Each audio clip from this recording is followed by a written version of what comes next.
Hi అండి. ఈరోజు పెరుగన్నం చేయాలనుకున్నాము. ముందుగా అన్నంలో పెరుగు కలిపి పెట్టుకున్నాము. తర్వాత 10 పచ్చిమిరపకాయలు చీల్చి పెట్టుకున్నాము. 2 ఎర్రగడ్డలు కోసి ముక్కలుగా చేసి పెట్టుకున్నాము. అలాగే ముంతమామిడి పప్పు దబ్బలుగా చేసి పెట్టాము.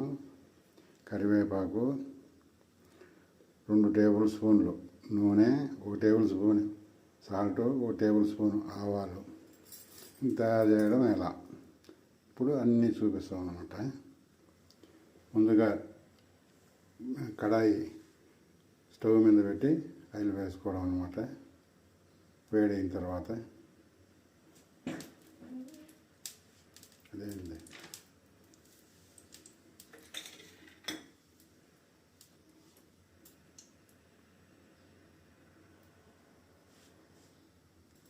ముందుగా ఆవాలు,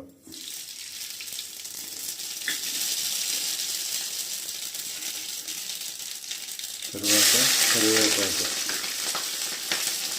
తర్వాత ఎర్రగడ్డలు, తర్వాత కరివేపాకు,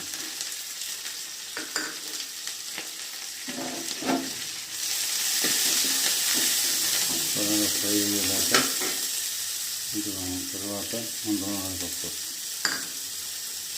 తర్వాత తగినంత సాల్ట్,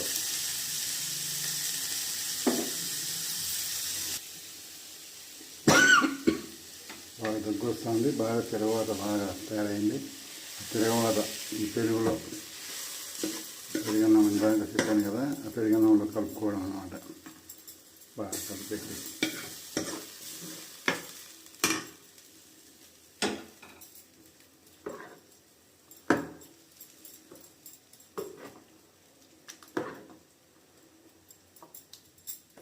తిరగవాత పెరుగన్నం తయారవుతుంది.